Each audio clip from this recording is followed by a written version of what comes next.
بسم اللہ الرحمن الرحیم اشرح لی صدری ویسر لی امری واحلل عقدۃ من لسانی یفقہوا قولی رب زدنا علما ورزقنا فہما۔ آیت نمبر 113 سورہ بقرہ۔ وقالت الیہود لیست النصارى علی شیء، اور یہود نے کہا عیسائی کسی چیز پر نہیں، اور عیسائیوں نے کہا یہود کسی چیز پر نہیں، حالانکہ وہ سب کتاب پڑھتے ہیں۔ اسی طرح ان کی بات جیسی بات لوگوں نے کی جو علم نہیں رکھتے تھے، پھر اللہ تعالیٰ قیامت کے دن ان کے درمیان ان معاملات کا فیصلہ فرما دے گا جس میں وہ اختلاف کرتے تھے۔ اب یہاں پہ دیکھیں وقالت الیہود لیست النصارى علی شیء، یہود نے نبیوں اور بزرگوں سے تعلق کو حق پرستی کا معیار بنا لیا تھا۔ کن کے ساتھ؟ اپنے علماء سے، نبیوں سے، بزرگوں سے حق پرستی کا ایک معیار بنا لیا، اس لیے وہ خود کو حق پر سمجھتے تھے۔ وہ نہیں سمجھتے کہ ہم غلط ہیں، جو غلطیاں ان کی بتائی گئیں پیچھے اللہ نے ہمیں گنوا دی، لیکن اس کے باوجود وہ سمجھتے ہیں ہم غلط نہیں۔ وقالت النصارى لیست الیہود علی شیء، عیسائیوں نے اپنے اندر یہ خاصیت دیکھی کہ اللہ تعالیٰ نے اپنا اکلوتا بیٹا ان کے پاس بھیج دیا ہے، لہٰذا حق پر تو ہم ہیں۔ انہوں نے خود کو حق پرست سمجھ لیا۔ وَهُمْ يَتْلُونَ الْكِتَابَ، حالانکہ وہ سب کتاب پڑھتے ہیں۔ کیا مطلب؟ یعنی اللہ تعالیٰ کی کتاب تورات جسے یہودی پڑھتے تھے، انجیل جسے عیسائی پڑھتے تھے۔ اس سے مراد یہ کہ اللہ تعالیٰ کی کتاب پڑھنے کے باوجود انہوں نے اپنا عقیدہ درست نہیں کیا۔ كَذَلِكَ قَالَ الَّذِينَ لَا يَعْلَمُونَ مِثْلَ قَوْلِهِمْ، اسی طرح ان کی بات ان لوگوں نے کہی جو علم نہیں رکھتے تھے۔ اب اس سے مراد کون سے لوگ ہیں جو علم نہیں رکھتے تھے؟ اس سے مراد مشرکین عرب۔ اللہ تعالیٰ کہہ رہے ہیں انہی سے ملتے ہوئے نے کیا کیا ہے، اب وہی بات بغیر علم کے کرنا شروع کر دی۔ مشرک ہونے کے باوجود اہل عرب یہ گمان رکھتے تھے کہ وہ حق پرست ہیں، لیکن انہوں نے خود کو غلط ثابت کیا ہوتا تو اللہ کے رسول کی بات مان لیتے، مشرکین عرب بھی، لیکن وہ کہتے تھے ہم حق پر ہیں۔ اور آپ صلی اللہ علیہ وسلم کی یہ بات انہیں عجیب لگتی تھی۔ الہ، ہمارے جتنے ہمارے پاس الہ ہیں ان سب کو چھوڑ کے ایک الہ کی مان لیں، ہم کیسے مان لیں ایک الہ؟ تو اس کا مطلب وہ خود کو کیا سمجھ رہے تھے؟ حق پرست سمجھ رہے تھے۔ اب مشرکوں نے آپ صلی اللہ علیہ وسلم کو صابی کہا، کون؟ اس کا کوئی دین نہیں ہے، یہی کہتے تھے نا آپ صلی اللہ علیہ وسلم کو مجنون ہے، دین اس کا کوئی نہیں ہے، یا اس کو کوئی سایہ ہو چکا۔ قرآن آگے بتائے گا انہوں نے جو الزامات لگا دیے۔ اللہ تعالیٰ کہتے ہیں فَاللَّهُ يَحْكُمُ بَيْنَهُمْ يَوْمَ الْقِيَامَةِ، پھر اللہ تعالیٰ قیامت کے دن ان کے درمیان فیصلہ کر دے گا۔ کیا فیصلہ اللہ تعالیٰ کر دیں گے قیامت کے دن؟ اب قرآن میں اللہ تعالیٰ ایک اور جگہ کہتے ہیں، سورہ حج میں اللہ تعالیٰ کہتے ہیں ان الذین آمنوا والذین ہادوا والصابئین والنصارى والمجوس، جو لوگ ایمان لائے، جو لوگ یہودی بن گئے، صابی بن گئے۔ صابی میں نے آپ کو بتایا تھا کسی دین پر نہیں ہوتے، روایات کے مطابق یہ ستارہ پرست بھی ہوتے ہیں، لیکن مضبوط روایت ہمیں کیا ملتی ہے؟ ان کا کوئی دین نہیں ہوتا۔ صابی بنے، نصارہ اور مجوسی، اور جنہوں نے شرک کیا، بے شک اللہ تعالیٰ ان کے درمیان قیامت کے دن کیا کر دیں گے؟ فیصلہ کر دیں گے۔ اللہ نے گواہی دے دی ان کی باتوں پر اپنی۔ اب اس آیت سے ہمیں کچھ معلوم ہوا ہے، اس آیت سے ہمیں ایک چیز تو یہ معلوم ہو رہی ہے کہ دیکھیں بنی اسرائیل، ان کا ایک پورا مکمل وفد یہودیوں کا عیسائیوں کا آپ صلی اللہ علیہ وسلم کے پاس آیا مدینہ میں۔ یہودیوں کو اس چیز کا علم ہو گیا کہ وہ تو اللہ کے رسول کے پاس آئے ہوئے۔ اب یہ کچھ نہ کچھ قریب رہے ہیں ہمیشہ، عیسائی قریب رہے ہیں۔ اب یہ وفد جب آیا، یہودی بھی آگے، اور انہوں نے کیا کہنا شروع کر دیا؟ لیست النصارى، یہ تو کچھ بھی نہیں ہے، نصارى تو کچھ بھی نہیں ہے، یہ جس دین پر ہیں۔ جبکہ ہمیں اس آیت سے ایک چیز پتہ چل رہی ہے کہ بنی اسرائیل کے جس وقت خطاب آپ صلی اللہ علیہ وسلم نے ہمیں سارے بتائے حضرت عیسیٰ کے اس قرآن کی زبانی، تو آپ وہاں دیکھیں کہ حضرت عیسیٰ نے بنی اسرائیل کو بنی اسرائیل کہہ کر ہی یہ بات کی تھی۔ بنی اسرائیل کا نام لیا، انہیں مخاطب کیا، اور کیا کہا کہ میں تمہارے پاس اللہ کا رسول بھیجا گیا ہوں۔ ابھی آگے سورہ آل عمران میں آپ یہ خطبہ پڑھیں گے انشاءاللہ۔ میں اللہ کا رسول تمہارے پاس بھیجا گیا ہوں، میں اللہ کا بندہ ہوں، وہ میرا بھی رب ہے، تمہارا بھی رب ہے، اور میں اس سے پہلے جو تمہیں دی گئی تورات اس کی تصدیق بھی کرتا ہوں، اور میں یہ تصدیق بھی کرتا ہوں کہ میرے بعد ایک نبی آئیں گے جن کا نام احمد ہوگا۔ اب دیکھیں عیسیٰ علیہ السلام نے کر دی کہ تمہاری تورات کی بھی تصدیق کرتا ہوں میں، اور کیا کرتا ہوں؟ اپنے بعد والے رسول کی بھی تصدیق کرتا ہوں، اور میں انجیل کے ساتھ آیا ہوں۔ یہود نے دیکھیں اس چیز کا انکار کر دیا، تو یہاں زیادہ قریب ان دونوں نے خود کو صحیح کہا، باقیوں کو غلط قرار دیا۔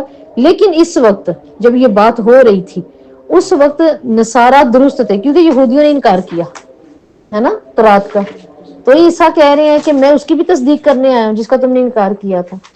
تو یہاں بہرحال نصارہ اس بات کے زیادہ قریب ہے کہ نصارہ درست ہیں کہ ہم تھے حق پر، اور آپ صلی اللہ علیہ وسلم اور عیسیٰ کے درمیان کم ہی وقت رہا ہے، ان دونوں کے درمیان 500 سال کا فاصلہ ہے، جبکہ پہلے تو بہت زیادہ تھا. دوسرا اس چیز سے یہ بھی معلوم ہوا وَهُمْ يَتْلُونَ الْكِتَابَ، حالانکہ اللہ تعالیٰ کہہ رہے ہیں وہ کتاب پڑھتے تھے. یہاں اللہ تعالیٰ غلطی محسوس کروا رہے ہیں. دیکھیں اگر ہم میں سے کوئی غلطی ہوگی نا، عام انسان کرتا ہے تو اس کی پکڑ اتنی نہیں ہوتی. میں کروں، آپ کریں، تو آپ کیا کہیں گے مجھے اگر میں کوئی غلطی کروں؟ یہ تو قرآن پڑھنے والے ہیں، یہ تو قرآن کے معنی جانتے ہیں. اس چیز کو زیادہ فوکس کیا جاتا ہے، وہ بندہ زیادہ نظر میں ہوتا ہے، وہ زیادہ پکڑا جاتا ہے. لہٰذا اللہ تعالیٰ ان کو دیکھیں یہاں غلطی کو محسوس کیسے کروا رہے ہیں کہ تم تو علم والے ہو، تو خود کتاب پڑھنے والے ہو، پھر تم نے یہ کیوں کیا؟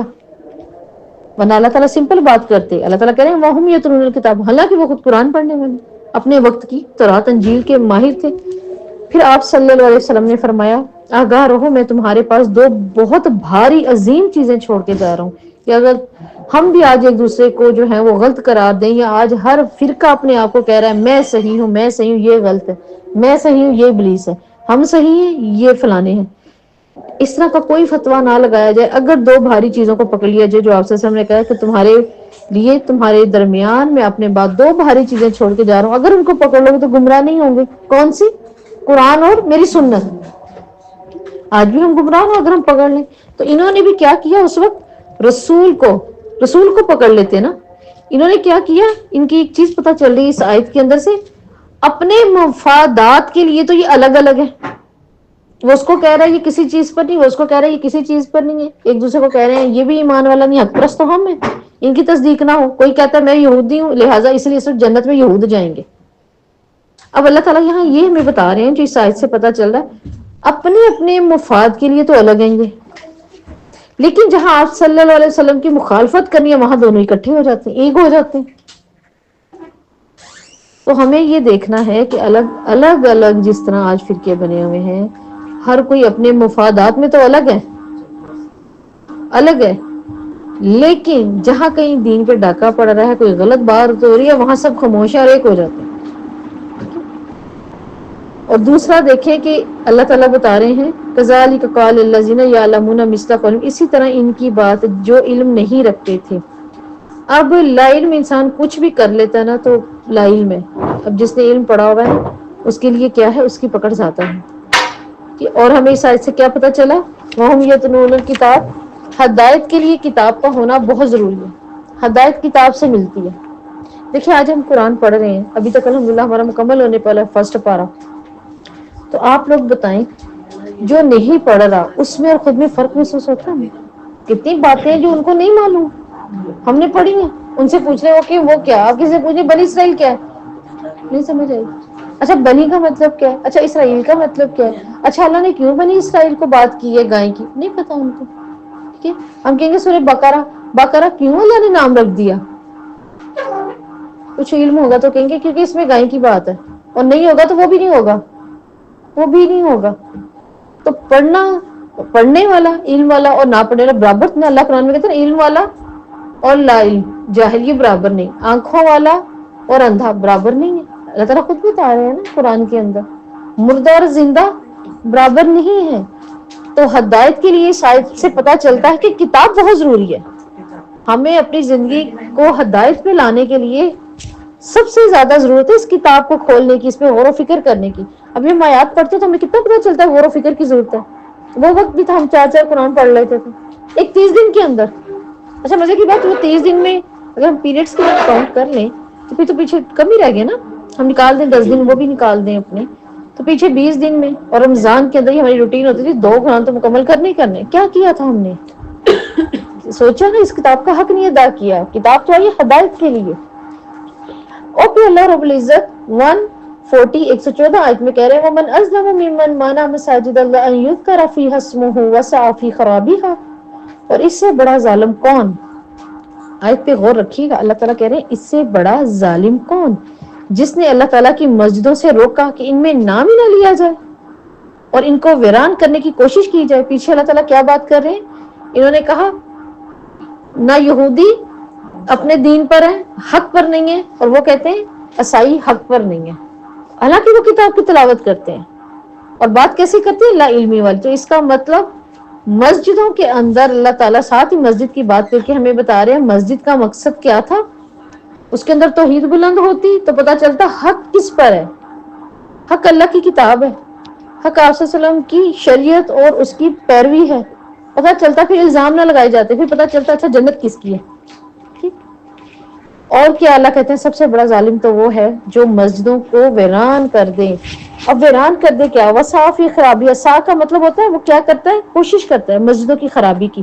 اچھا میں آپ کو یہاں بتا دوں اللہ تعالیٰ کی مسجدوں کو ویران کرنے سے جو مراد ہے نا اس آیت کے اندر، وہ دو طرح کی ہوتی ہے، ایک ہوتا ہے حصی طور پہ ویران کرنا، اور ایک ہوتا ہے مانوی طور پر ویران کرنا۔ ہمیشہ یاد رکھیے گا مسجدوں کو ویران کرنے سے مراد ہوتا ہے، یہ دو اعتبار سے ویران کی جاتی ہے کہ حصی طور سے کی جاتی ہے اور دوسری مانوی۔ حصی طور پہ کیسے کی جاتی ہے، اس کے اندر گندگی پھیلانا، کوئی در سے آپ واپس آئے ہیں بچوں کے پیمپر وہاں رکھائے ہیں، بچوں نے ریپرز وہاں پھینکے ہوئے ہیں، کیونکہ جہاں چیئرز گری ہوئی ہیں وہیں گری ہوئی ہیں، ایک سپارہ لیا 5 وہیں سائڈ پر الٹے سیدھے کر کے ان کے پیجز الٹے ہیں، خراب ہیں، اس کا دھیان نہیں کیا۔ یہ تو ہے حصی طور پر ویران کرنا، اور مانوی طور پر ویران ہوتا ہے کہ وہ تمام صفات جو مسجد کے اندر ہونی چاہیے تھی، کہ مساجد میں اللہ تعالیٰ کا جو ذکر ہونا چاہیے تھا اس سے روک دینا، اذان ہونا، نماز پڑھنا، ان کے دروازے بند کر دینا، اس میں سیکھنے سکھانے کے عمل کو روک دینا، یہ مانوی طور پر ہے۔ اور یہ کیا کس نے تھا، دیکھیں یہ کیا تھا فتح مکہ کے سے پہلے، آپ دیکھیں آپ صلی اللہ علیہ وسلم کو عمرے کے لیے روک دیا گیا، صحابہ کے ساتھ واپس بھیج دیا گیا، پھر انہیں نماز پڑھنے کی اجازت نہیں تھی، اس کو بند کر دیتے تھے، سائڈس پر انہوں نے اپنے کارپیٹ بچھائے ہوئے تھے اور اپنے ہی جو ہیں وہ بت بھی رکھے ہوئے تھے کہ یہاں کوئی مسلمان نماز نہیں پڑھے گا، تو روک دیا جاتا تھا۔ اسی طرح ہر اس شخص جو ان جیسی صفات رکھتا ہو وہ اس میں سے حصہ وصول کرتا رہے گا قیامت تک۔ اگر کوئی بھی شخص، اللہ تعالیٰ کہہ رہے ہیں یہاں پر کہ عذاب عظیم ہے اس کے لیے دنیا اور آخرت میں، جو کیا کرتا ہے مسجدوں کو ویران کرنے کی کوشش کرتا ہے۔ مسجد دیکھیں دنیا میں سب سے خوبصورت، آپ نے فرمایا اللہ کی پسندیدہ جگہ کون سی ہیں، مساجد، اللہ کی پسندیدہ، یہ اللہ کے گھر ہیں۔ کتنی پیاری بات ہے جب ہم یہ بات کرتے ہیں مسجد اللہ کا گھر ہے، ورنہ ہم یہ سوچتے رہتے ہیں اللہ تعالیٰ دل چاہتا ہے آپ کا گھر دیکھیں، آپ کے گھر کو پائیں۔ مسجد اللہ کا گھر ہے، اور مسجد میں جانے والا کون ہے، اللہ کا مہمان۔ دل چاہتا ہے اللہ کا مہمان بنے، میزبانی کرے تو اللہ کرے، ہے نا۔ اب ہمارے ذہن میں ہے کہ ہم نے جب جائیں گے جنت میں انشاءاللہ تعالیٰ تو وہاں تو میزبانی اللہ کی، اس سے پہلے بھی اللہ نے یہاں ہمیں دکھایا ہے کچھ پریکٹس کر کے آنی ہے۔ یہاں بھی تو دیکھ لوں میں، مسجد اللہ کا گھر ہے، آج مسجدوں میں جا کے اونچا اونچا چیخنا، بولنا، گلاس پھینک دینے، ٹرانسپیرنٹ چیزیں پھینک دینی ہیں۔ اکثر آپ دیکھیں پیمپر یوں سائڈ پہ رکھ دیا بچوں کا، جن مساجد میں بھی عورتوں کا آنا جانا ہو ان کا خیال کیا جائے۔ تو آپ نے فرمایا اللہ کی پسندیدہ جگہ کون سی ہیں تمہاری دنیا میں، مساجد، اور اللہ کی ناپسندیدہ جگہ کون سی ہیں تمہاری دنیا میں، بازار۔ اس لیے آپ صلی اللہ علیہ وسلم بازار میں جاتے ہوئے دعا پڑھتے تھے نا بازار کی، وہ بھی یاد کر لیں، تاکہ جتنی دیر آپ بازار میں داخل ہونے کے بعد گھر آنے تک آپ کو جتنا بھی ٹائم لگے آپ کا وہ عبادت میں لکھا جائے گا، حالانکہ وہ ناپسندیدہ جگہ۔ مکمل آپ کا چوتھا کلمہ، بس اس میں 3-4 الفاظ جو ہیں وہ چینج ہو کے جا کے اس کو کھولیے گا، دیکھیے گا، بازار کی دعا، اس کو یاد کرنا، وہی آپ کا کیا بن جائے گا، اجر بن جائے گا، جو کہ اللہ کی ناپسندیدہ جگہ گناہ تھی وہی اجر میں تبدیل ہو جائے گا، بہترین اجر میں۔ اور ایک روایت میں تو آتا ہے واپس آنے تک اللہ تعالیٰ کے محل بھی بنا دیتے جنت میں اس بندے کے لیے۔ تو یہ دو باتیں ہیں جو کہ مسجدوں کو ویران کرنے کی ہیں۔ پھر مسجدیں ویران کیسے ہوتی ہیں، ہمیں اس سے یہ بھی پتہ چل رہا ہے کہ اللہ کے گھر کو اپنے فرقے کے علاوہ دوسرے ہر بندے کے لیے بند کر دینا، مسجدیں ویران ہو جاتی ہیں۔ کہوں گی نہیں جو میرے مسئلہ کا نہیں ہے، بہرحال وہ یہاں کر نماز نہیں پڑھے گا۔ میری نئی نئی شادی ہوئی تو مجھے اس وقت تو اتنا نہیں تھا، بس ہنسی آتی تھی اس بات پہ، آج آیتیں پڑھیں تو دکھ ہوتا ہے۔ ہمارے سامنے گھر کے ایک مسجد تھی، اب نام نہیں میں لیتی اس فرقے کا، تو وہ ہمارے گھر کے سامنے تھی وہ مسجد، ایک دوسرے مسجد والے نے آ کے وہاں نماز پڑھ لی، انہوں نے اس کے پڑھنے سے جو ہے وہ اندازہ لگا لیا، بار بار ہاتھ اٹھانے سے، تو انہیں پتا چل گیا کہ نہیں اس نے تو غلطی کی ہماری مسجد میں آ کے۔ ابھی وہ اتحیات میں تھے، اور اس کو جیسے ہم بچوں کے ساتھ کھیلتے تھے نا، تو وہ اپنے پاؤں پکڑ لو، ہم تمہیں بازوؤں سے پکڑ کے جھولا دے کے، اس کنڈیشن میں سے نکال کے باہر بٹھایا، اس کنڈیشن میں۔ تو یہ بھی ایک کیا ہے، مسجدوں کو ویران کرنا ہے. ہم کسی دوسرے مسجد والے کو آنے نہیں دیں گے اپنی مسجد میں، اور خود بھی نہیں جاتے. سم ٹائم ایسے ہوتا ہے آپ کسی کو کہتے ہیں نا اس مسجد میں، ہم اس مسجد میں نہیں جائیں گے. انہوں نے پہلے لیبل جو ہے نا وہ سوچ لیا ہوتا ہے. تو اس میں ہم نے دیکھنا ہے ہم نے کیا تعلیمات کی ہوئی ہیں. جو یہ مسجد کا ہم نے کنسپٹ بنا لیا وہ میری مسجد میں نہیں آئیں گے، کیونکہ ہم اس کی مسجد میں جو لوگوں کو سکون نہ لینے دیں، اس سے بھی مسجدیں جلدی ہی ویران ہوتی ہیں. اور اب تو آپ نے دیکھا ہوگا جب بھی کوئی خاص دن آئے مسجدوں میں سٹارٹ ہوتا ہے معاملہ 9 بجے، اور صبح جب 6 بجے تک چلتا ہے نا، تو وہ جو گھر والے ہوتے ہیں نا، قریب قریب گھر ہوتے ہیں، وہ بےچارے سوچے ہوتے ہیں ان کو کون چپ کروائے. ایسی دلچسپیاں دی جائیں کہ مسجدوں میں جانے کے جو ہے وہ شوق ہی نہ رہیں. بچوں کو بھگا دینا مسجدوں سے، یہ بھی ویرانگی ہے. کہتے ہیں بچہ نہ آئے، بچہ نہ آئے. تو پھر ہمارا مستقبل کون ہے ہمارے بعد؟ بچہ نہیں آئے گا تو پھر وہی حال ہوگا. صبح فجر میں جا کے دیکھ لیں کسی بھی مسجد میں، محلے کے بزرگ ہوں گے صرف جن سے پہلی سب بھری ہوگی، بس آپ کو وہاں شاذ و نادر ہے، اللہ کرے ہماری مسجدیں بھر جائیں کہ ہمارے جوان وہاں بیٹھے نظر آئے. آپ صبح واک کے لیے نکلیں، آپ کے جوان آپ کو نظر نہیں آئیں گے. وہ بزرگ حضرات سارے، وہ ایک گروہ نظر آ رہا ہوگا آتا ہوا جاتا ہوا، ہمیں نظر آ رہا ہوگا. ٹھیک ہے، اولئک ما کان لهم ان يدخلوها الا خائفین. انہی لوگوں کا حق نہ تھا کہ ان میں داخل ہوتے مگر ڈرتے ہوئے. اب اللہ تعالیٰ کی عبادت گاہوں میں کیسے جانا چاہیے، جو ہمیں اس آیت سے پتہ چل رہا ہے، اللہ تعالیٰ کی عظمت کے احساس سے دب کر جانا چاہیے. یہ اللہ کا گھر ہے، مجھے دب کر رہنا ہے، آنے والے کے لیے مجھے دروازے کھولنے ہیں. پھر اللہ سے ڈرتے ہوئے مساجد میں جانا چاہیے، اللہ سے ڈرتے ہوئے، کسی مناظرے بحث یا کسی فخر کے ساتھ نہیں. پھر ہمیں ایک اور چیز بھی سائد سے پتہ چل رہی ہے، اور وہ کیا، مسجد داخل ہونے کا مقصد کیا ہے. مسجد میں داخل ہونے کا خالص نیت.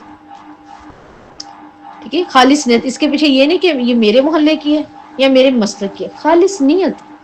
دیکھیں جب ضرورت پڑتی ہے نا، روزہ کھل جائے، نماز نکل رہی ہے، بارش آ گئی ہے، پھر اس وقت نہیں ہم دیکھتے ہم کس کی میں گھس گئے، اس وقت نہیں پھر ہوتا. پھر تو چلے گئے، پھر جب بریانی کی دیکھ کھلے گی پھر سمجھ ہی نہیں آتی، پھر چلے گئے، پھر مسئلہ گیا سائڈ پہ، بریانی تھی. یہ چیزیں بھی دیکھنی چاہیے. لہٰذا اللہ تعالیٰ کہہ رہے ہیں مسجد کا مقصد اصل میں کیا ہے، نیت. دوسرا مسجد کا مقصد کیا ہے، تلاوت. تیسرا مسجد کا مقصد ہوتا ہے اس کے اندر علم سیکھنا سکھانا. آپ صلی اللہ علیہ وسلم مسجد نبی میں کیا کام کرتے تھے، سیکھنا سکھانا. یہی وجہ ہے کہ ایک روایت میں ملتا ہے کہ ایک صحابی کے لیے جب خبر دے دی گئی کہ اللہ تعالیٰ کی طرف سے کہ انہیں ابھی موت آ لے گی، کہ عصر کا ٹائم تھا شاید روایات میں آتا، اور مغرب کے ٹائم تک کہ اللہ تعالیٰ کے ہاں اس کی ملاقات ہے. تو یہ بات آپ صلی اللہ علیہ وسلم سے جب اس تک پہنچی تو اس نے کہا اللہ کے رسول کہ ایسا عمل بتا دے کہ میں کروں، کافی ہو جائے میرے آخری وقت تک کے لیے. پھر آپ صلی اللہ علیہ وسلم نے اس حلقے کی طرف اس کی رہنمائی فرمائی جو اس وقت علم کو سکھا رہے تھے. کہا تھا تم ادھر جا کے بیٹھ جاؤ. تو مسجد میں یہ کام بھی ہوگا. مسجد میں صرف اذان دے کے کنڈی لگا دینا، جماعت کے بعد دروازے بند کر دینا، ایسا نہیں. وہاں سیکھنے سکھانے کے عمل سے مسجدوں کو آباد کیا جائے تاکہ آنے والے کو معلوم ہو کہ اس کا حق کیا ہے، مسجد میں آنے کے آداب کیا ہیں. مسجد کو بند کرنے کے آداب میں کچھ چیزیں ایسی ہیں، جیسے آپ رات کو دروازہ نہیں کھول سکتے، کوئی چیز اٹھا کے لے جا سکتے ہیں، آپ ان کیفیات میں دروازے کو بند کر سکتے ہیں. تعمیراتی کام ہو رہے ہیں، آپ اس ٹائم تک کے لیے اپنی مسجد کو اراؤنڈنگ میں اس کی بند کر سکتے ہیں، کچھ کنڈیشنز میں کر سکتے ہیں. اور دیکھیں ہمیں اس آیت سے ایک اور چیز پتہ چل رہی ہے کہ آپ صلی اللہ علیہ وسلم نے ٹھیک ہے اس کی آباد کاری کے لیے کیا فرمایا، جو یہاں مسجد میں ٹھیک ہے آباد کاری کرتا ہے، مسجد کو آباد کرتا ہے، مسجد کو بنانے میں ایک اینٹ جتنا، ٹھیک ہے حدیث کے الفاظ ہیں، اگر کوئی مسجد میں اپنا گھونسلے جتنا حصہ بھی ڈالتا ہے، گھونسلے جتنا، آج علماء کہتے ہیں گھونسلہ اور اینٹ ایک چیز ہوگی. اگر آج آپ ایک اینٹ جتنا حصہ بھی ڈال دیتے ہیں، ایک اینٹ لگا دیتے ہیں، ایک اینٹ جتنی ریت دے دیتے ہیں، ایک اینٹ کے پیسے دے دیتے ہیں، آپ سے فرمایا قیامت کے دن اس کو اللہ تعالیٰ جنت میں ویسا ہی گھر اوپر دے گا. اب ویسے ہی گھر سے کیا مراد ہے، ویسے ہی گھر سے مراد ہے اوپر اس کو کوئی ایسا پاک اور خوبصورت گھر ملے گا جس کے اندر ہر وقت اللہ ہی کا ذکر ہوتا رہے گا.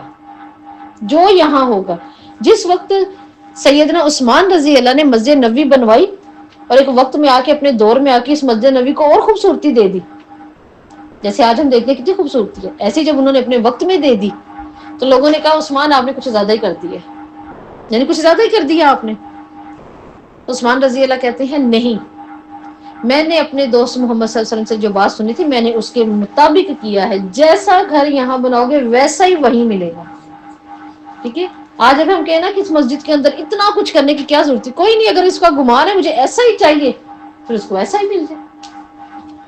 تو مسجدوں کو بات کرنے میں، مسجدوں کا ساتھ دینا، ان کے اندر خرچ کرنا، ان تک کوئی بھی چیز پہنچانا، یہ خوبصورت سنتوں میں سے ایک سنت ہے جو آپ کو مکمل. دیکھیں آپ نے گھونسلے جتنا حصہ ڈالا آپ کو پوری ادھر محل مل رہا ہے، پوری مسجد کا حصہ مل رہا ہے. آپ ایک سیمنٹ کی بوری لیتے ہیں، کیا ہے اس کا حساب؟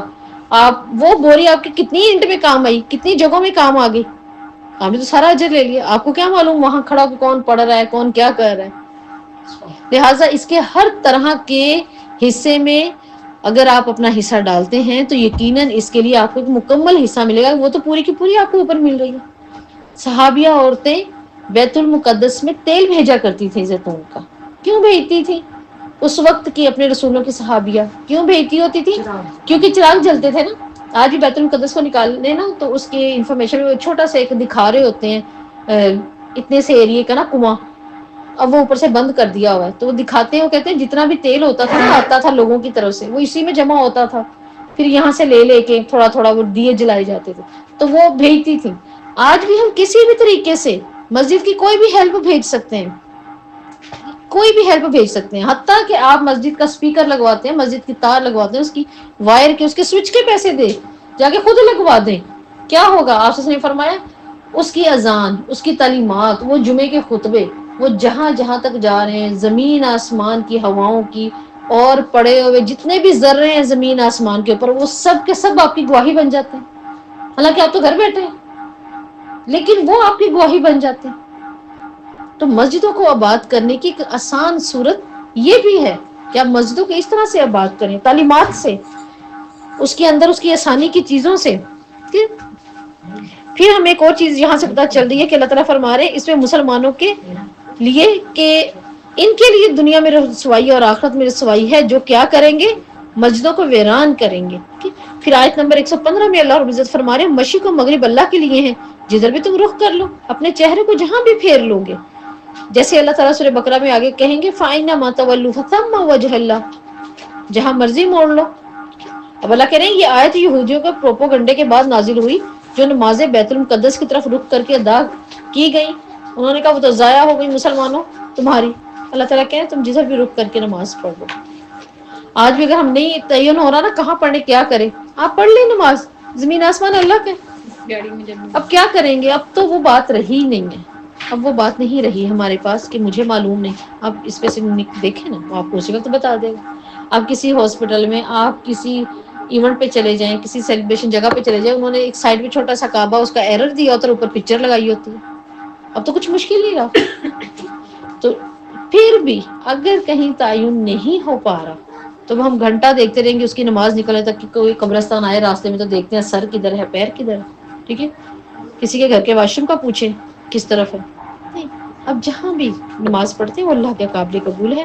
قالوا اتخذ اللہ ولدا سبحانہ بل لہ ما فی السماوات والارض کل اللہ قانتون. انہوں نے کہا اللہ تعالیٰ نے اولاد بنا رکھی ہے.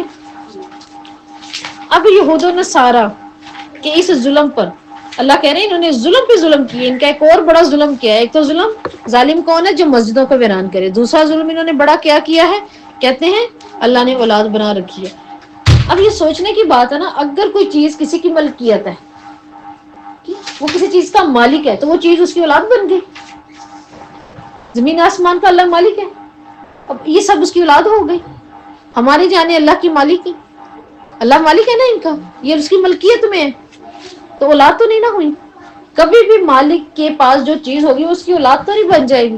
اللہ کہتے ہیں میری زمین آسمان کی ملکیت میں میرے پیغمبروں کو میری اولاد بنا کھڑا کرتے ہیں. چلیں وہ تو پیغمبر کو کہہ رہے تھے.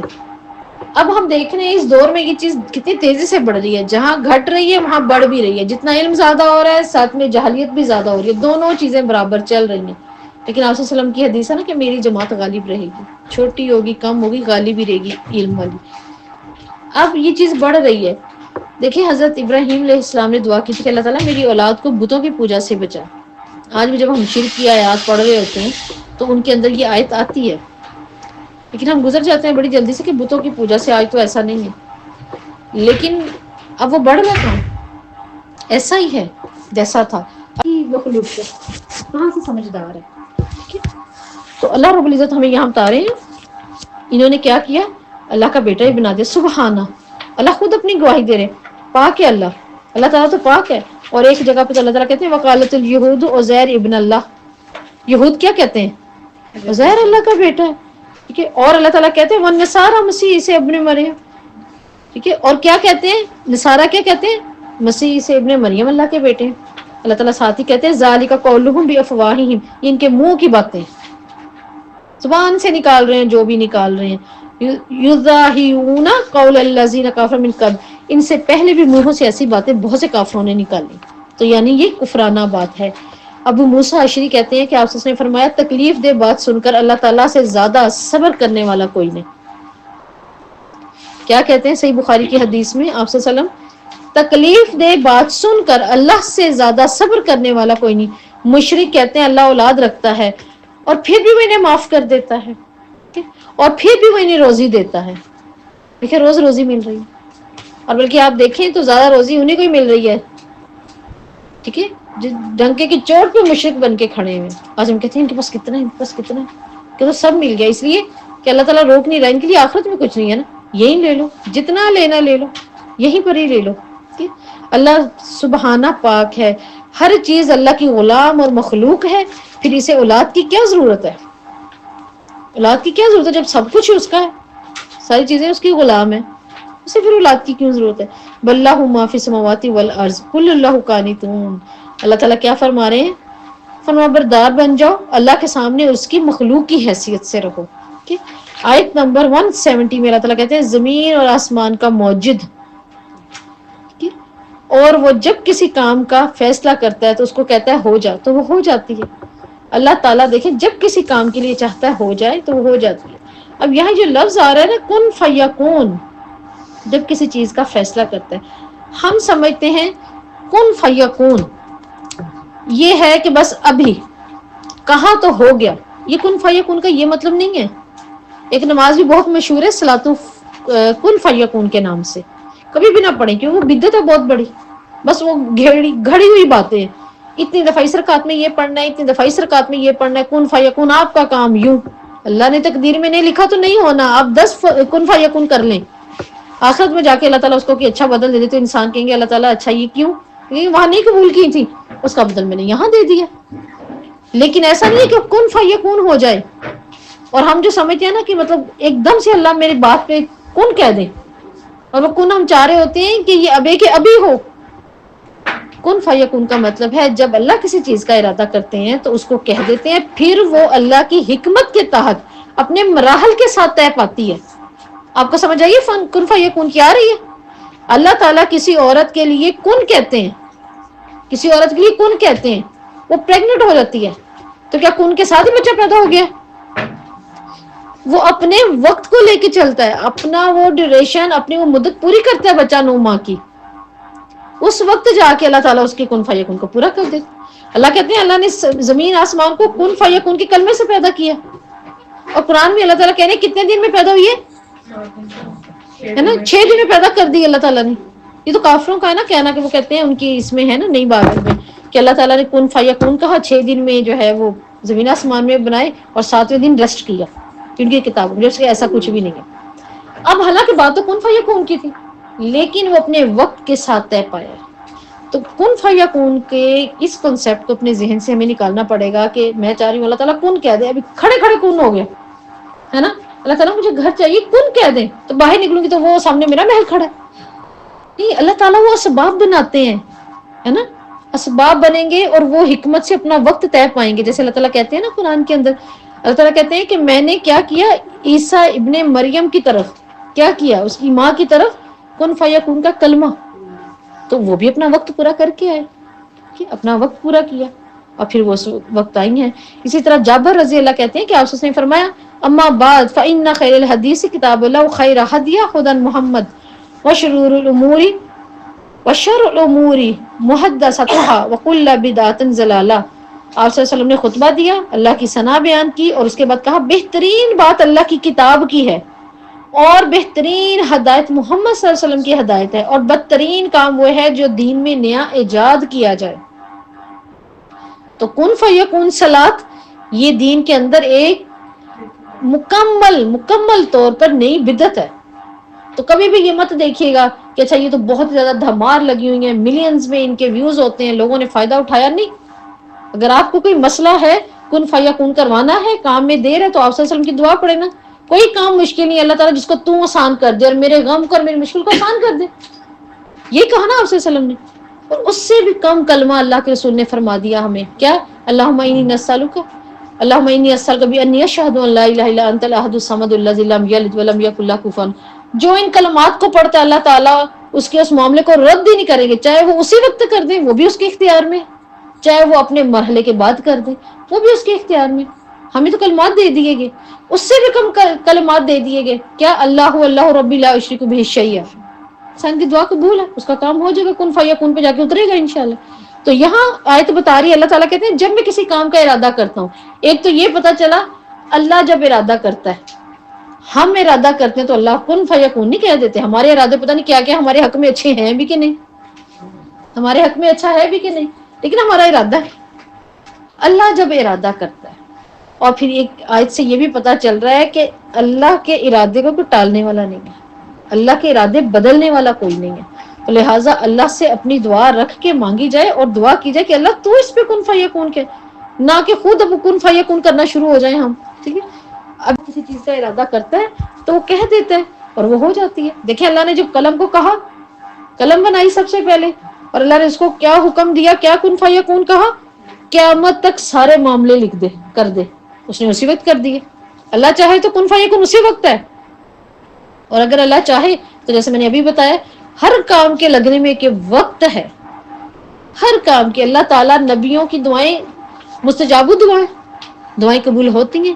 ابراہیم علیہ السلام نے کس وقت دعا مانگی تھی؟ اللہ تعالیٰ ان کے اندر ایک پیغمبر بھیجے، ان کو پاک کرے، ان کو صاف کرے، ان پہ تلاوت کرے۔ ہزاروں سال بعد آپ صلی اللہ علیہ وسلم پیدا ہوئے، آپ صلی اللہ علیہ وسلم نے کیا فرمایا؟ میں اپنی ماں کا خواب، عیسیٰ کی بشارت اور اپنے باپ ابراہیم کی دعا ہوں۔ کب قبول ہوئی؟ کن فیکون کہاں آیا ہے؟ مرحلوں کے بعد آیا ہے۔ تو یہ اللہ کے پاس ہے، یہ اللہ کے معاملے ہیں، لہٰذا ہمیں صرف اللہ سے دعا کرتے رہنا چاہیے کہ اللہ رب العزت کیا کرے؟ ہمارے کاموں کو اپنے ہاتھ میں رکھے، اللہ کے سپرد کر دے خود کو، ٹھیک ہے؟ تو کن فیکون جس پر بھی ہو ویسے ہی ہوگی جیسی اللہ چاہے گا۔ آیت نمبر 18 میں جو لوگ علم نہیں رکھتے، اب وقال الذین لا یعلمون، اس سے مراد کون ہے؟ یہودی ہیں، اور اس سے مراد ہمارے بھی، جتنے بھی، سب کے ساتھ اللہ مخاطب ہے نا، قرآن مخاطب ہے۔ لولا یکلمون اللہ، اللہ تعالیٰ رسولوں سے کلام کرتا ہے، وہ ہم سے کلام کیوں نہیں کرتا؟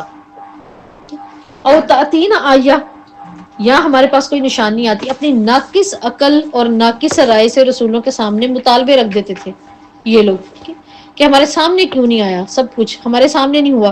کذالک قال الذین من قبلہم مثل قولی، اللہ تعالیٰ کہتے ہیں اسی طرح یہودیوں کے اپنے رسولوں کے ساتھ یہ عادت رہی ہے کہ انہوں نے ہمیشہ بے جا مطالبات کرنے ہیں، سوالوں پہ سوال کرنے ہیں، وہ ہدایت کے لیے نہیں، محض کس لیے؟ ان کا رویہ ایسا تھا، بحث برائے بحث۔ دیکھیں ہدایت کے لیے ہوتا تو خاموشی سے پڑھ لیتے، سیکھ لیتے، سمجھ لیتے۔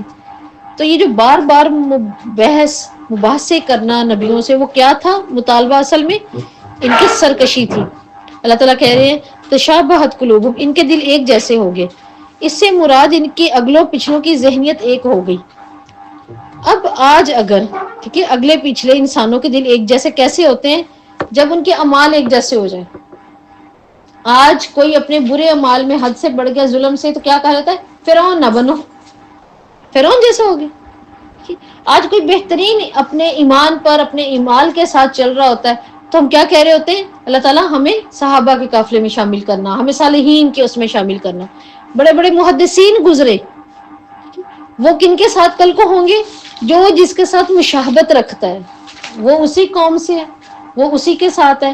آج جس کا دل صحیح بخاری جیسا ہے، اللہ تعالیٰ قیامت دن صحیح بخاری کے ساتھ اس کی مشابہت کریں گے۔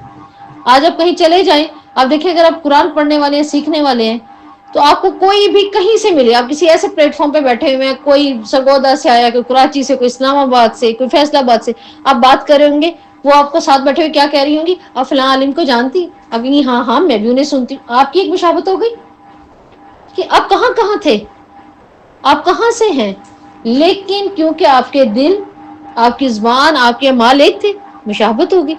کہاں کوئی پھر رہا ہوتا ہے، چل رہا ہوتا ہے، کہتا فلاں اچھا ہمارے گھر فلاں مسجد میں فلاں مدرسے میں کورس ہو رہا ہے، آپ مشابہت ہوئی، ان کے دل مل جاتے ہیں اور وہ پھر وہاں پہنچ جاتا ہے اپنے رزق کے لیے. رزق کیا ہے؟ اس کی شفا، اس کی ہدایت. ہدایت بھی تو رزق ہے نا. پھر وہ وہاں پہنچ جاتا ہے. تو اللہ تعالیٰ بتا رہے ہیں ان کے دل ایک ہو گئے. آج ہم نے یہ دیکھنا ہے کہ اگر کوئی معاملہ ایسا جو دین کے سنت کے خلاف ہے تو آج سے ہی انشاءاللہ اس کو اللہ سے مدد مانگ کے چھوڑ دیں.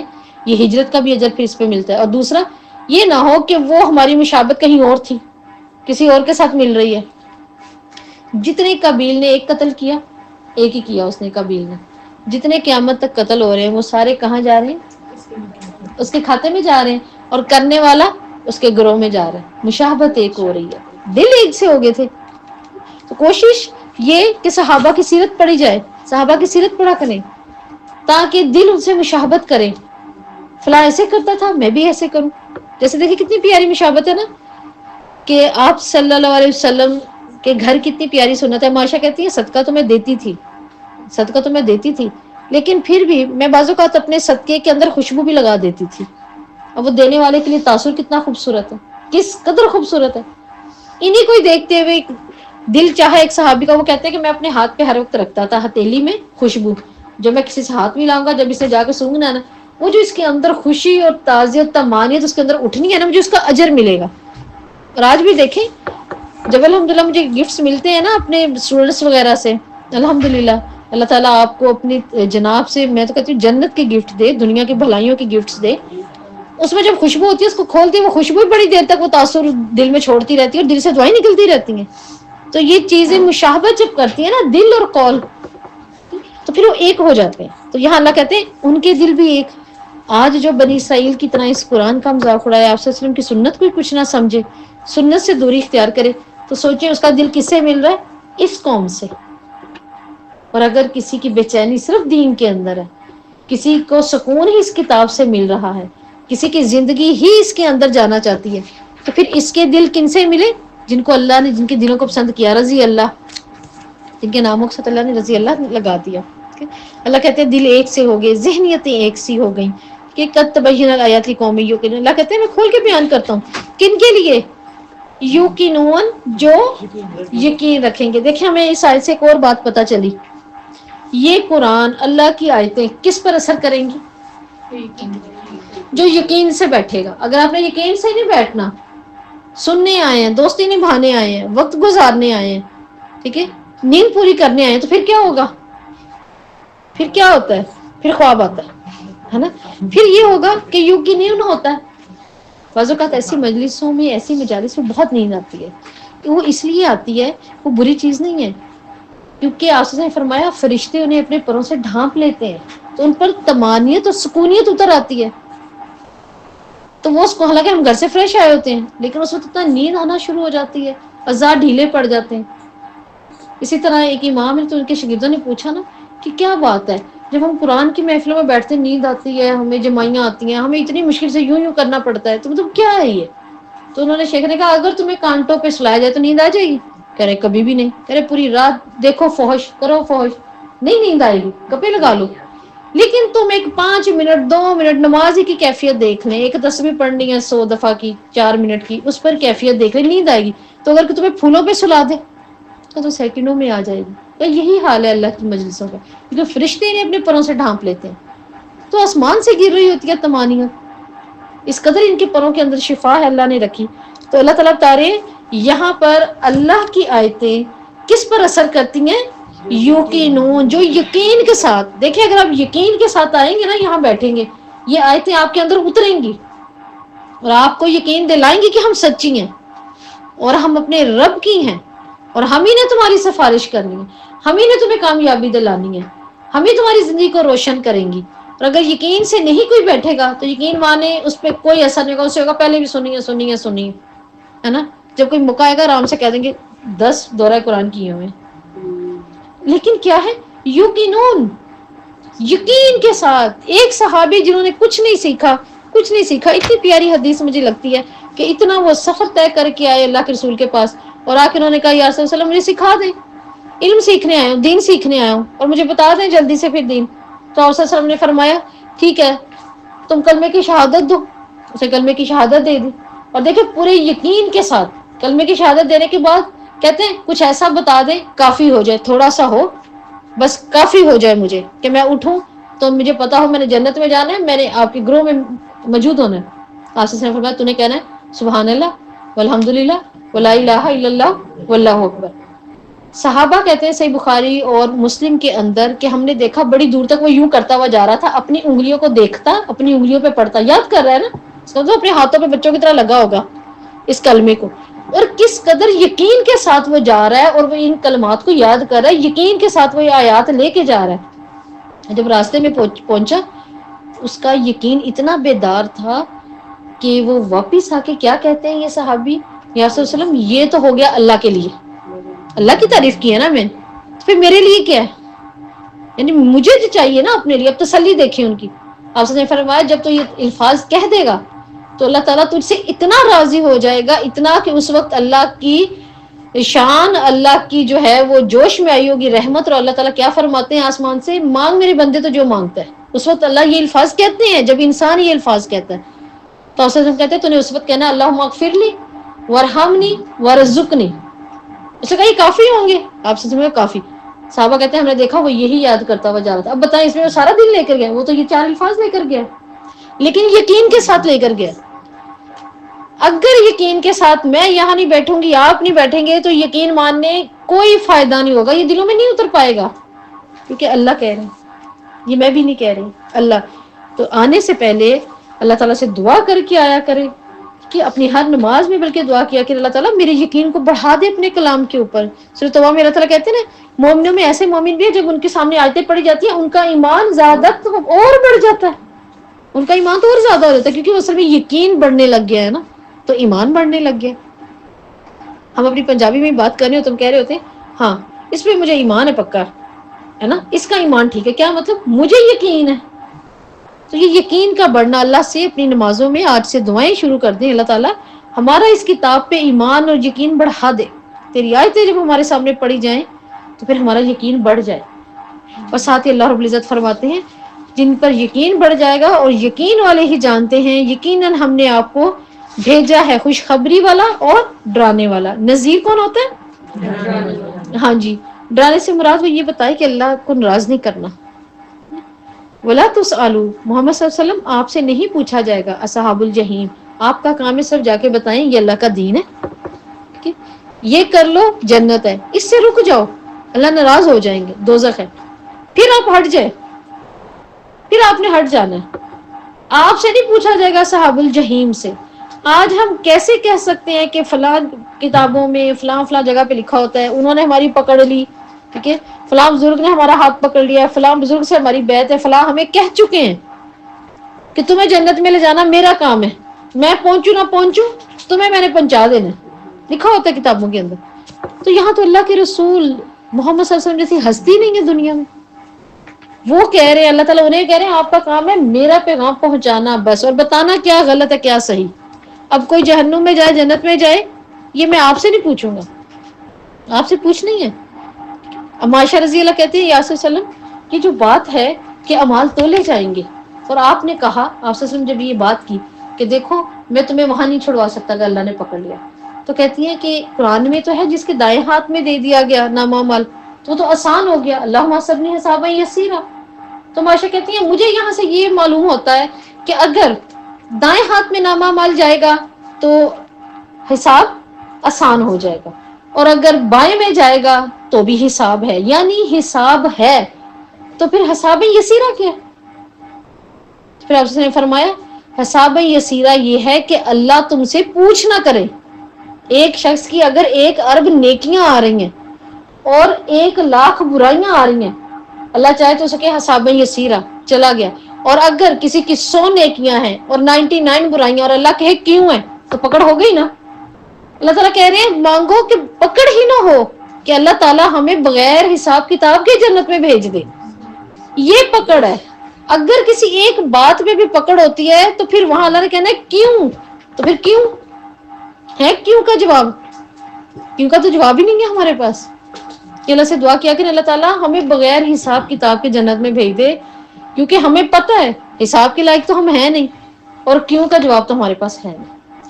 اور اگر ہم یہ کہیں کہ ہم تیرے بہترین بندوں میں سے تیرے ساتھ آ کے کھڑے ہونے کو تیار ہیں، کوئی نہیں ہے، وہ بھی نہیں ہے ہی نہیں ہے، ہے ہی نہیں ہے، تو بس بغیر حساب کتاب کے جنت میں بھیج دے.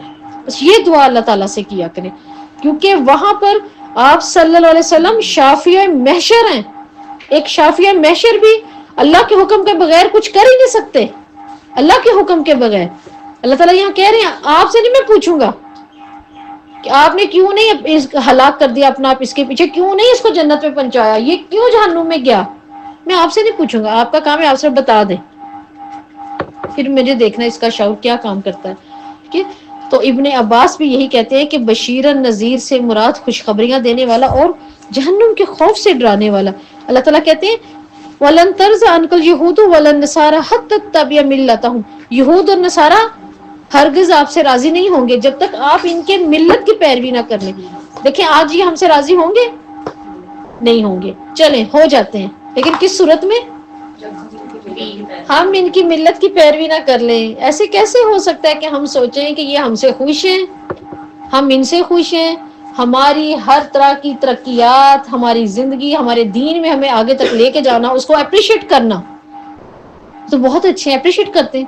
آج جب اذانیں ان کے بڑے بڑے پلیٹ فارمز ہوتے ہیں، ان کے بڑے بڑے سیزنز ہوتے ہیں، جیسے انڈیا کے ایک سیزن آتا ہے نا، آئیڈیل سیزن، آئیڈیل انڈین، جو بھی ان کے بھی ہوتے ہیں، وہاں کوئی چلا جائے ہمارا تلاوت کر لے، کوئی اذان سنا دے، آنکھوں سے آنسو نکل رہے ہیں اور یہ یوں واضح کروا رہے ہیں کہ واقعی ہم اس دین کے لیے بہت نرم دل ہے.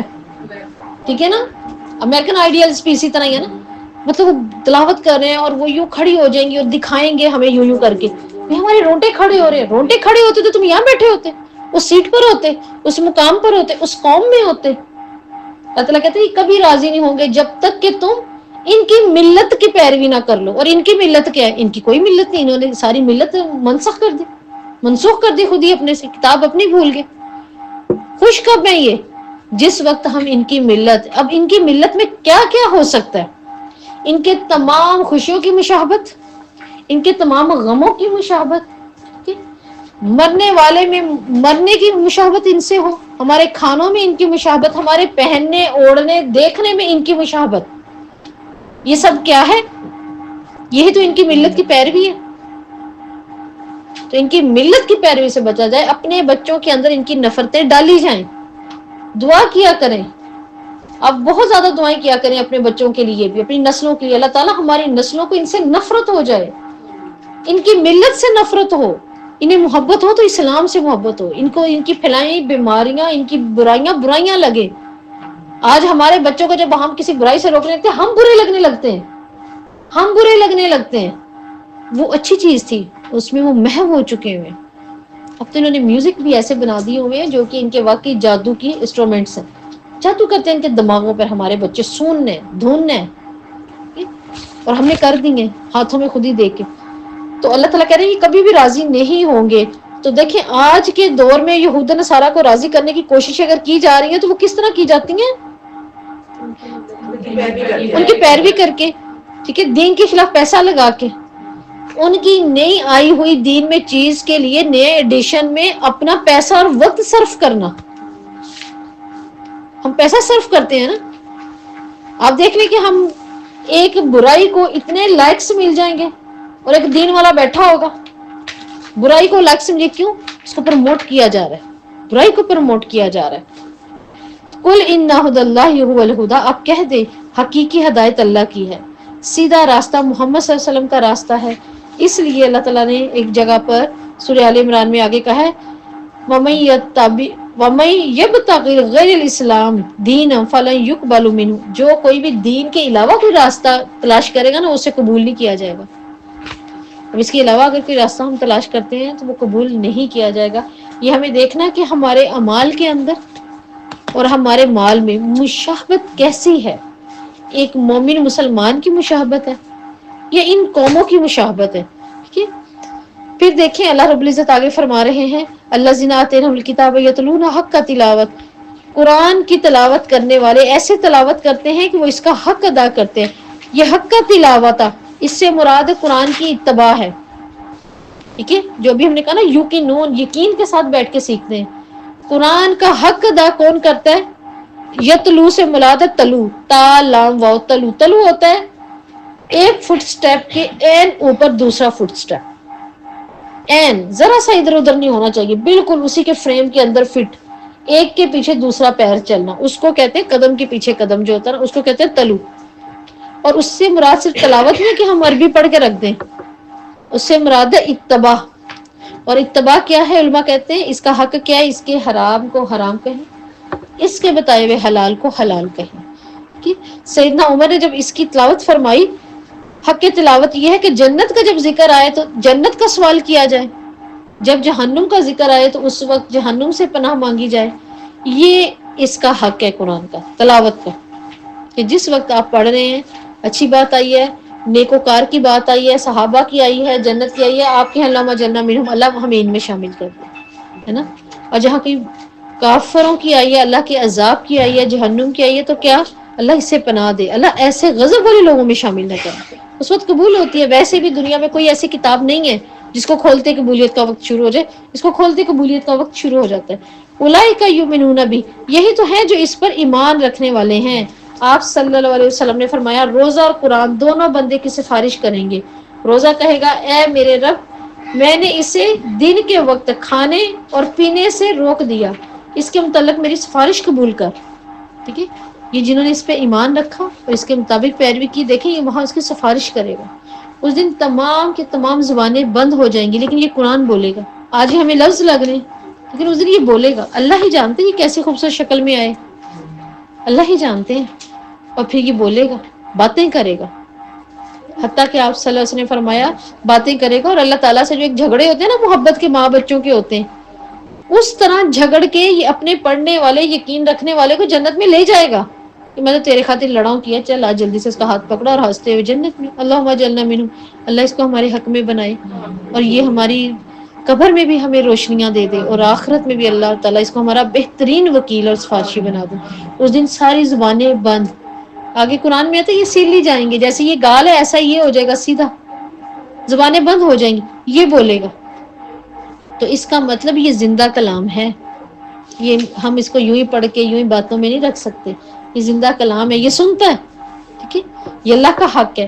جیسے غلاف کعبہ تو چینج ہوتا ہے، وہ اللہ کا حق ہے.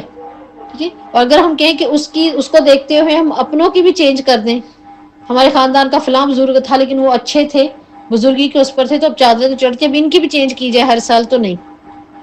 اگر اس کی حجت ہم یہ دیں کہ نہیں بھی ادھر غلاف بھی تو چینج ہوتا ہے، پہلے تو رتبہ دیکھ لیں وہ اللہ کا گھر ہے، یہ ایک انسان ہے. دوسرا ہم رتبہ دیکھیں گے وہ زندہ کا گھر ہے، یہ مردہ کا، وہ تو زندہ کا ہے نا، تو زندہ کو تو ہم کر سکتے ہیں.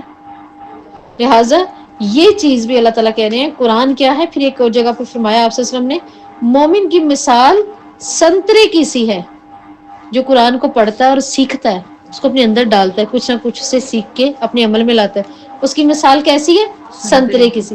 اس کا ذائقہ بھی اچھا، اس کی خوشبو بھی اچھی. اور جو صرف پڑھ کے رکھ دیتا ہے تلاوت عربی، ٹھیک ہے، جو بچوں نے ہم بس جلدی جلدی قرآن مکمل کی رکھ دی، جلدی سے عربی پڑھی رکھ دی، صرف جو عربی ہی پڑھتا ہے، اس نے فرمایا اس مومن کی مثال کیسی ہے؟ کھجور کی سی. ذائقہ اچھا ہے، مسلمان ہے، تلاوت کرتا ہے، خوشبو نہیں ہے. سمجھ رہے ہیں آپ؟ دونوں پھلوں سے کتنی پیاری مثال دی نا آپ صلی اللہ علیہ وسلم نے، دونوں چیزوں سے. اور پھر اس سے بھی پیاری حدیث دیکھیں، ابو موسیٰ اشعری کیا کہتے ہیں؟ قرآن حکیم کی اتباع کرنے والا، یعنی قرآن کو صرف پڑھنے والا نہیں، اتباع سمجھنے والا، سوچنے والا، پھر اس کے مطابق اپنا عمل کرنے والا، وہ کیسا ہے؟ وہ جنت کے باغیچوں میں اترنے والا ہے. وہ جب بیٹھتا ہے، کھولتا ہے، سمجھتا ہے، سیکھتا ہے. وہ جب نکلتا ہے سیکھنے، وہ جب نکلتا ہے سکھانے. ابو موسیٰ اشعری کیا کہہ رہے ہیں کہ آپ صلی اللہ علیہ وسلم نے کیا فرمایا ہوا ہے کہ وہ کہاں ہے؟ وہ جنت کے باغیچوں میں پھر رہا ہوتا ہے. ہم تو سڑکوں میں پھر رہے ہیں نا، ہمیں لگ رہا ہے، لیکن ہم کہاں ہیں؟ جنت کے باغیچوں میں. پیاری مثالیں دی اللہ تعالیٰ نے. اللہ تعالیٰ کہتے ہیں کتاب کے ساتھ کفر، جو اگلی بات اللہ کرے میں یکفر بھی، اور جس کسی نے کفر کیا اس کے ساتھ تو وہ خسارے میں. اب اس کے ساتھ کفر کیا ہے؟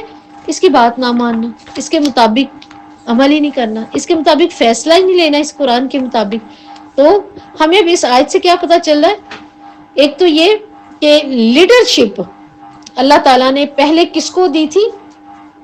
بنی اسرائیل کو دی تھی. ٹھیک ہے، اگلی آیت کا ساتھ ہی بتا دیتی ہوں کیونکہ دونوں آیات ایک دوسرے کو ڈریس کر رہی ہیں. اے بنی اسرائیل یاد کرو میری نعمت جو میں نے تمہیں دی تھی. آیت نمبر 122 میں یقیناً میں نے تمہیں جہانوں پر فضیلت دی. اللہ رب العزت یہاں ان کو بتا رہے ہیں لیڈرشپ میں نے تمہیں دی تھی، سب سے بڑی امامت میں نے تمہیں دی تھی. کیوں دی تھی؟ فخر جتانے کے لیے، مزے اڑانے کے لیے. کس لیے دی تھی؟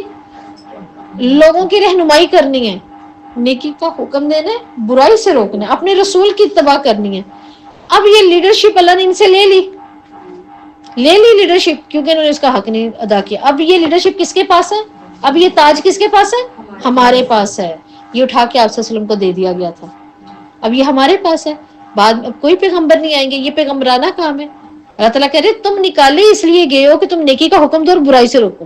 ہمارا نکلنے کا مقصد جو ہے نا زندگی، یعنی اس مخلوق کو کیوں پیدا کیا گیا، اس امت کو کیوں اللہ نے پیدا کیا، ہمارا اصل مقصد زندگی کا اصل وہ کیا ہے؟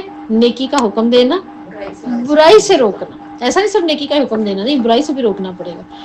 کیوں؟ کیونکہ اب امامت ہمارے پاس ہے. اگر ہم صرف فخر میں پڑ جائیں، جو کہ پڑھ چکے ہیں ہم اب فخر میں پڑ گئے ہیں لیڈرشپ لے کے. کیسے فخر میں؟ ہم امتی ہیں، ہم بخشے ہیں. ٹھیک ہے، اللہ اتنا مہربان ہے، اس نے ایک دفعہ جو ہے وہ بخشش کر کے ہم جنت میں پھینک دینا. کیونکہ ہم نے کسے بھی سنے ہوئے بہت، وہ اپنی جگہ بالکل ٹھیک ہے کہ اللہ کی رحمت ہے، وہ جس کسی کو بھی اٹھائے اور جنت سے دوزخ میں، دوزخ سے جنت سے کنارے پر.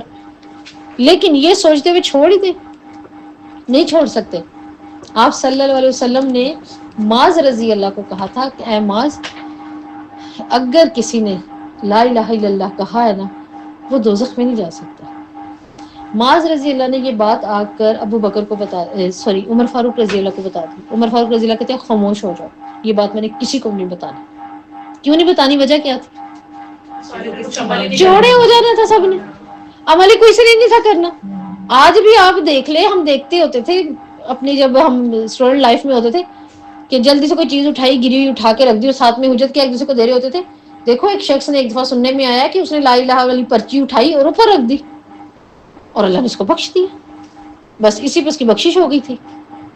اور اکثر ہم نے یہی کہنا ہے، یوں نہیں کرنا، یوں نہیں کرنا. نہیں، جس نے ایک دفعہ لا الہ الا اللہ کہہ دیا تو دل میں ہم نے کیا کرنا، یہ ادھر منہ کر کے اس کو نہ پتہ چلے لا الہ الا اللہ خود بھی کہہ دینا ایک دفعہ. اب جو مرضی کرتے رہے، ہم تو جنتی ہیں.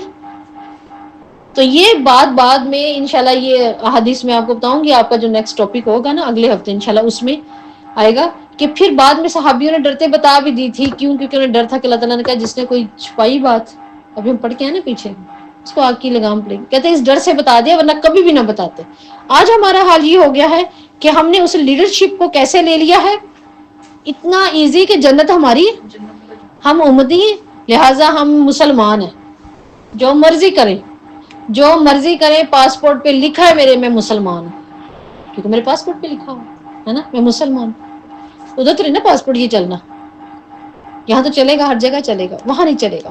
تو اللہ تعالیٰ کہہ رہے ہیں یہاں پر ایک تو یہ بات اللہ نے بتا دی کہ نعمتوں کا تذکرہ. تمہیں میں نے نعمت دی بنی اسرائیل، تمہیں نعمتیں عطا کی. آج سے یہ بھی پتہ چل رہا ہے نعمتوں کا تذکرہ کرنا چاہیے، اللہ کی نعمتوں کے اعتراف کرنے چاہیے. اور خاص طور پہ جب آپ اپنے بچوں کے ساتھ بیٹھے، ہمارے سلف صالحین یہی کیا کرتے تھے کہ جب وہ اپنی اولادوں کے ساتھ بیٹھتے تھے تو اس وقت کیا ہوتا تھا، وہ نعمتوں کا تذکرہ کرتے تھے تاکہ ہماری اولاد، ہماری نسلوں سے شکایاتی رویہ ہی ختم ہو جائے. کہ جب یہ سوچیں گے نا، ہم انہیں کہیں گے یہ کتنا بڑا معجزہ ہے. سب سے بڑا آج کا معجزہ پانی ہے نا، ٹوٹی کھولو پانی، بوتل کو کھولو پانی، پانی. اللہ سورہ ملک میں کیا کہہ رہے ہیں، میں زمین کے نیچے سے ختم کر دوں، مجھے بتاؤ کون لے کر آئے گا اس کو، کون لائے گا اس کو. ہمارے تھر میں، ہمارے فلاں جگہ پوری دنیا بھاگ رہی ہوتی ہے، کنویں پہ کنویں کھدوا رہے ہیں. ان بیچاروں کے حالات کیا ہوئے ہوتے ہیں. حالانکہ خطہ ہی تو ہے، باقی تو پوری دنیا میں ہے. اگر ہو ہی نہ تو یہ کتنا بڑا معجزہ. اگر ہم نلکا کھولتے کہ الحمدللہ یہ تو لپے لب بھر دی ہم نے، یہی نہ ہوتا تو ہم ایک ایک کو بھی ترس رہے ہوتے. دھیان سے کیا کرتے ہیں. تو بچوں کو جو ہم بیٹھے ہوئے بتائیں گے نا، یہ کھانا، یہ چیز اس کو سوچو، تو یقین کریں دل سے پھر ایک ہی لفظ نکلے گا، وہ کیا؟ الحمدللہ. تو نعمتوں کا اعتراف کس قدر ضروری ہے. اور پھر اللہ کا ایک اعلان ہے بڑا خوبصورت, اگر تم میرا شکر ادا کرو گے تو لَأَزِيدَنَّكُمْ, میں تمہیں اور دوں گا, اور اگر ناشکری کرو گے تو میرا عذاب بھی ہے, چھیل لوں گا میں. انہوں نے ناشکری کی, امامت نہیں دی, انہوں نے ناشکری کی. نعمتوں کی بھی, اور سب سے بڑی نعمت کیا ہوتی ہے, کسی بھی قوم میں رسول کا آنا, کسی بھی انسان کی زندگی میں اس کی ہدایت کا آنا. آج اگر ہم قرآن پڑھ رہے ہیں, سیکھ رہے ہیں, اس کے باوجود ہمارے رویے وہی ہیں, ہمارے دل وہی ہیں, ہماری ٹوئیں وہی ہیں, تو یقین جانے پھر کیا ہے, یہ ہم کر رہے ہیں نا شکری, یہ چھن جائے گی. اس کو چینج کرنا پڑے گا, پھر اپنے آپ کو چینج کرنا پڑے گا, کچھ نہ کچھ رنگ لانا پڑے گا اللہ کا. جیسے میں نے ابھی کہا نا, سب سے زیادہ پکڑ کس کی ہوتی ہے, ہم کہتے ہیں قرآن پڑھنے والا, قرآن پڑھنے والا. جیسے اللہ کرے ہم یتلون کتاب, حالانکہ تم تو کتاب پڑھنے والے. احساس دلایا نا اللہ نے, جو لوگ پھر ہمیں دلاتے ہیں. اور ایک اچھی بات یہ بھی ہے کہ ہم جو لوگ سکھا رہے ہوتے ہیں نا دین کو, آپ یقین جانے لوگ ہمیں بڑا دین اچھا سکھا جاتے ہیں, تو ایسے ٹونٹ مار جاتے ہیں, پتہ چل جاتا ہے یہ کرنا تھا, ویسے کرنا تو چاہیے تھا, کیونکہ ہم دین والے تھے, ہے نا. مجھے بہت زیادہ جو ہے نا, اللہ تعالیٰ نے یہاں ہمیں بہرحال یہ بتا دیا کہ پہلی نعمت تو انسان کے اوپر کیا ہوتی ہے, سب سے بڑی ایمان, ٹھیک ہے, اور غلامی سے نجات. اللہ نے ہمیں بھی تو غلامیوں سے نجات دی ہے نا, ایک آزاد انسان بنا دیا, محمد صلی اللہ علیہ وسلم کی شریعت دے دی, ٹھیک ہے. پھر اللہ تعالیٰ اس کے اندر بتا رہے ہیں فضلتکم, یہ میرا فضل ہے جو میں نے تمہیں دیا تھا پورے جہان پہ. فضل اللہ کا ہے. اللہ تعالیٰ کہتے ہیں میں بعض میں سے بعض کو فضیلت دیتا ہوں, کوئی اعتراض مت کرے. کسی کو دنیاوی فضیلت ہے, کسی کو دینی فضیلت ہے, اعتراض نہ کیا جائے. اگر اعتراض کیا تو اعمال ضائع ہو جائیں گے. ڈرو اس دن سے جس میں کوئی شخص کسی شخص کے کام نہیں آئے گا, اور نہ کوئی کسی کو فدیہ دیا جائے گا, اور نہ اس میں سے کوئی کسی کی سفارش ہے. اب دیکھیں اس دن سے بھی اللہ تعالیٰ ہمیں ڈرا رہے ہیں, اللہ صاحب بتا رہے ہیں. ایسا ہو سکتا ہے کہ اب ہمیں کسی کی سفارش کام آئے وہاں پہ, اللہ کی آیتیں کہہ رہی ہیں, تو اس دن سفارش بھی نہیں ہے. سفارش کے ساتھ اور کون سی چیز نہیں ہے, بدلہ بھی نہیں ہے, ٹھیک ہے, دوستی بھی نہیں. نفس, ہماری اولاد ہمارا نفس کا حصہ ہے نا, ماں باپ, رشتے, یہ بھی نہیں کام, کوئی چیز اس دن کام نہیں آئے گی, کوئی سفارش کام نہیں آئے گی, پھر مدد بھی نہیں ہے. ایسا نہیں ہے, جب تک اللہ چاہے, اللہ چاہے گا کسی بھی انسان کو اذن دے دے, کسی نبی کو, کسی عام انسان, کسی کو بھی, وہ اللہ پہ ہے, اللہ تعالیٰ کرنے والا ہے, ٹھیک ہے. وآخر دعوانا الحمدللہ رب العالمین. سبحانک اللہم و بحمدک, نشہد ان لا الہ الا انت, نستغفرک و نتوب الیک. اللہم صلی علی محمد وعلی آل محمد کما صلیت علی ابراہیم وعلی آل ابراہیم انک حمید مجید. اللہم بارک علی محمد وعلی آل محمد کما بارکت علی ابراہیم وعلی آل ابراہیم انک حمید مجید. اللہم انی اسألک بانی اشہد ان لا الہ الا انت الاحد الصمد الذی لم یلد ولم یولد ولم یکن لہ کفوا احد. یا مقلب القلوب ثبت قلبی علی دینک. ربنا آتنا فی الدنیا حسنۃ وفی الآخرۃ حسنۃ وقنا عذاب النار. پروردگار ہمیں دنیا کی تمام بھلائیاں عطا فرما دے, اللہ ہمیں آخرت کی بھلائیاں اور اپنی رضا عطا فرما دے, اور آخرت کے عذاب سے ہمیں بچا لے. اللہم حسبنی حسابا یسیرا, یا اللہ ہمارے حساب کو آسان کر دینا, یا اللہ ہم سے حساب نہ لینا. اللہ تعالیٰ ہمیں میزان کے درمیان کھڑا نہ کرنا. اللہ تعالیٰ ہمیں بغیر حساب کتاب کے, ہمیں ہماری نسلوں, ہمارے آباء و اجداد کو جنت میں داخل کر دے. یا اللہ تیری شان اتنی بلند ہے, تیری شان اور تیرے خزانے اتنے بلند ہے, تو جو چاہے کر سکتا ہے, تیرے ارادے کو کسی کا ہاتھ نہیں, تو عزیز الحکیم ہے. پروردگار ہمیں بغیر حساب کتاب کے جنت میں داخل کر دے. پروردگار ہمارے یقین کو بڑھا دے اس قرآن پر, ہم نے جو سنا ہے ہمارے عمل میں ڈال دے. یا اللہ جو ہم بھول گئے اس کو یاد کروا دے. اللہ اس قرآن کو ہمارا وکیل بنا دے. یا اللہ وحشت کے وقت, اندھیرے کے وقت, قبر کی تنگی کے وقت, پروردگار اس قرآن کو ہمارا دوست بنا دینا, اس عظیم قرآن کو وہاں ہمارا رہنما بنا دینا. وَاجْعَلْهُ الْإِمَامَ نُورًا وَهُدًى وَرَحْمَةً, یا اللہ یہ وہاں نور بن جائے, وہاں یہ ہماری ہدایت کا سبب بن جائے. یا اللہ وہاں یہ جنت کی پروانہ ہمارے ہاتھ میں دلانے کی رحمت بن جائے. اللہ تعالیٰ اس کا پڑھنا ہمارے لیے دن رات آسان بنا دے, ہم دن رات اس کی گھڑیوں میں, دن کی گھڑیوں میں, رات کی گھڑیوں میں تلاوت کریں. یا اللہ اس کو ہمارے حق میں حجت بنا. اے پاک پروردگار ہمارے اندر اپنا خوف تقسیم کر دے. یا اللہ جس دن کسی کی سفارش نہیں, یا اللہ کوئی کسی کا دوست نہیں, یا اللہ اس دن ہمارے نیک اعمال کو ہمارا دوست بنا دے. یا اللہ ہمارے اس قرآن کو اس دن ہماری سفارش بنا دے. یا اللہ اس دن محمد صلی اللہ علیہ وسلم کو ہماری سفارش بنا دینا. یا اللہ شافی محشر کو ہماری شفاعت کا ذریعہ بنا دینا. یا اللہ ہمیں حوض کوثر سے پانی پینے کی پروردگار توفیق عطا فرما دے. یا اللہ مرتے وقت لا الہ الا اللہ کی صدائے ہمارے دل خود دے. یا اللہ مرتے وقت شیطان ہمیں اچکے نہ. یا اللہ مرتے وقت شیطان ہمارے قریب نہ آئے. یا اللہ ہم تیرے دین سے پھرے نہ، ہم تیرے دین سے اپنا منہ نہ موڑیں. یا اللہ اس کتاب کو ہمارے دل میں اتار دے. یا اللہ اس کتاب کو ہماری نسلوں میں اتار دے. یا اللہ ہماری بیٹیوں اور بیٹوں میں اس قرآن کو اتار دے. یا اللہ ہمارے گھروں میں ہدایت کی ہوا چلا دے. اے پاک پروردگار ہم تیری نعمتوں کا اعتراف کرتے ہیں. یا اللہ تو نے ہمیں جتنی نعمتیں دیں، یا اللہ جو ہمارے ماں باپ پر تو نے نعمتیں کی، جو ہم پر کی، یا اللہ ہم ان سب کے لیے تیرا شکر ادا کرتے ہیں. پروردگار ہماری نعمتوں میں اضافہ فرما دے. یا اللہ تو نے جو کچھ دیا ہے پروردگار یہ ہماری اوقات سے بڑھ کر ہے. اے پروردگار اپنی نعمتوں میں سب سے بڑی نعمت ہمیں عطا کر، ہمیں ہدایت عطا فرما دے. یا اللہ ہماری نسلوں کو ہدایت عطا فرما دے. یا اللہ اس امت کو ہدایت عطا فرما دے. یا اللہ ہمارا یہاں آنا قبول فرما لے. یا اللہ ہمارا بیٹھنا قبول فرما لے. یا اللہ ہماری جو جو دعائیں قبول فرما لے. یہاں جس کے اندر جو بیماری ہے اس کو ختم کر دے. یا اللہ ہمارے جادوؤں کو ختم کر دے، ہماری نظر بد کو ختم کر دے. یا اللہ ہمارے اندر چلنے والی بندشوں کو ختم کر دے. یا اللہ جو کام، جو شیطان، جو گمراہ انسان پروردگار، جو سحر ہے، جو شیطان ہے، انسان ہے پروردگار، جو ہمارے لیے ذلت کا، پریشانی کا اور بیماری کا باعث ہے، یا اللہ اس کو نیست و نابود کر دے. یا اللہ ہماری مدد فرما. یا اللہ شفا میں ہماری مدد فرما. یا اللہ ہمیں کامل شفا عطا فرما دے. یا اللہ ہمیں کامل ہدایت عطا فرما دے. یا اللہ ہمیں کامل مسلمانی اور مسلمان عطا فرما دے. یا اللہ ہم مرے تو مسلمان مرے. یا اللہ ہم سب کی پریشانیوں کو دور کر دے. یا اللہ ہمیں رزق حلال عطا فرما دے. یا اللہ ہماری اولادوں کو ہمارے سامنے سرخم کرنے والا بنا دے. یا اللہ انہیں ہمارے سامنے دین کا مصطف بنا دے. یا اللہ انہیں ہمارا اور اپنا فرما بردار بنا دے. یا اللہ ہماری بیٹیوں اور بیٹوں کی حفاظت فرما. یا اللہ انہیں برائیوں سے نفرت ہو جائے. یا اللہ انہیں کفار سے نفرت ہو جائے. یا اللہ میڈیا کی برائی اور گندگی سے ہماری اولادوں کو نفرت ہو جائے. یا اللہ انہیں تیری کتاب سے محبت ہو جائے. یا اللہ انہیں تجھ سے محبت ہو جائے. یا اللہ ہماری اولادوں اور نسلوں کو تیرے رسول اس کی سنتوں سے محبت ہو جائے. یا اللہ ہمیں بہترین پردے والا بنا دے. یا اللہ ہمیں بہترین نماز والا بنا دے.